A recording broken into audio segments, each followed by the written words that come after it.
Alright guys, we've had some people with some questions about the FY41AP Lite.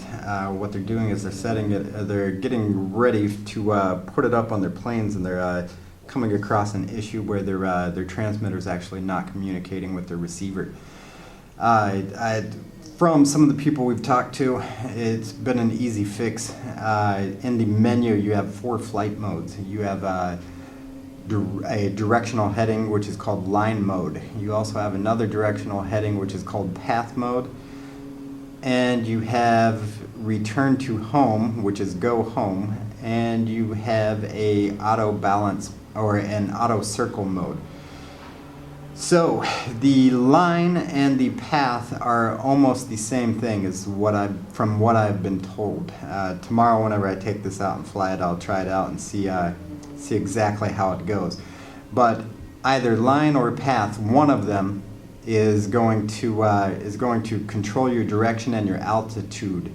It's actually going to control everything. You're no longer going to be able to use your sticks to control the plane. The other one, be it line or path, will actually still give you control of the plane, but whenever you release your sticks, it will go back to the original direction of its heading.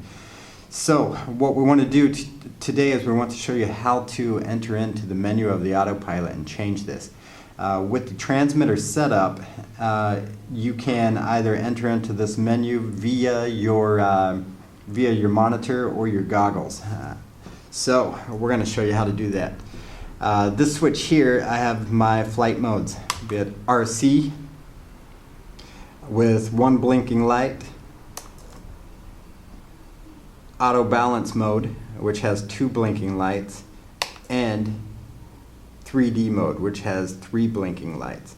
Now, in order to enter into the menu, you start from auto balance mode and you revert back and forth from auto balance to 3D mode 6 times. So we're going to go 1, 2, 3, 4, 5, 6. Now we are in our menu mode, so we will switch over to the DVR and show you what it looks like. Okay guys, so now that we got the DVR up and running, look at the bottom of the screen and you're going to notice ABM and 3D mode flashing back and forth. This is how we're going to enter into the menu.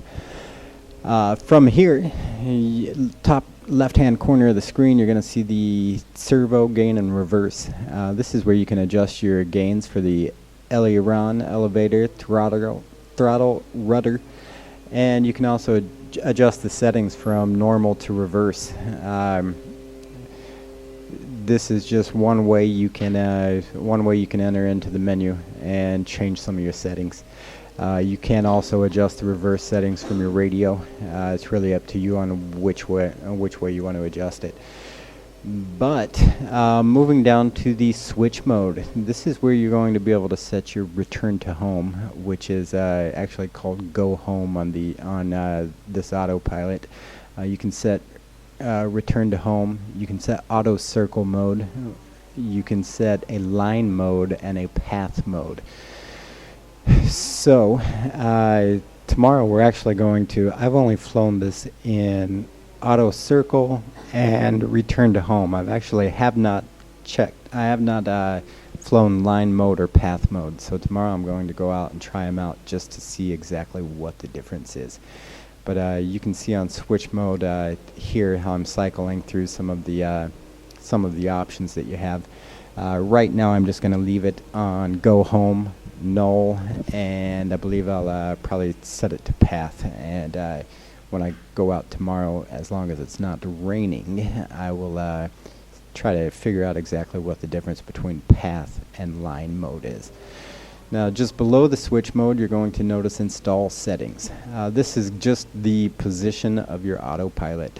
Upwards mean all the lettering on your autopilot is facing up, and the arrow is facing towards the front of your aircraft. Now, you can choose how you want to mount it into your aircraft. Whether you want it to be upwards, facing to the right, facing backwards, or facing left. However you choose to mount your autopilot in there is really up to you. Now, under flight, towards the top right hand, there are a few things you can switch over here. One is your speed. This is whenever you are in circle mode or go home or line mode, where it's basically controlling itself. This is going to be the speed at which you want the plane to fly. Tomorrow I am going to be flying I'm going to put this in a Sky Surfer. Right now I'm just going to set it at 40 km, 48 km, but really I just want to try it out. The Sky Surfer actually, I personally believe, flies better going quite a bit slower than that. But max distance, this is where we are going to, where we're basically going to set our max distance. Say if we're out flying and we go past, say, 3,000 meters, it will automatically kick in return to home.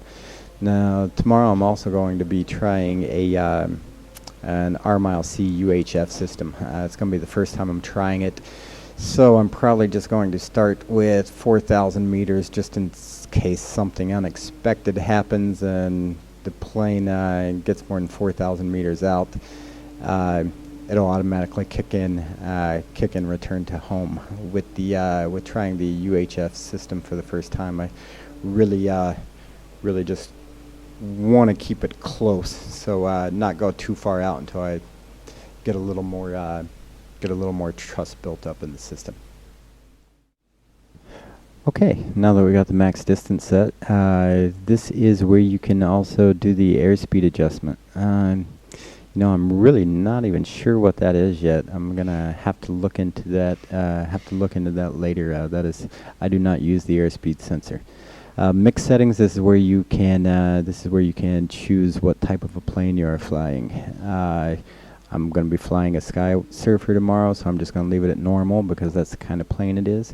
Configuration, and this is where you can initialize your gyro, initialize your airspeed. This basically, whenever you click to initialize, it's just going to set the gyros to level and set the airspeed sensor to 0.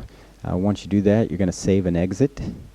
And once we save and exit, we're going to be finished and we're going to be ready to go out and fly tomorrow. So we'll keep you informed on how this goes. Thank you.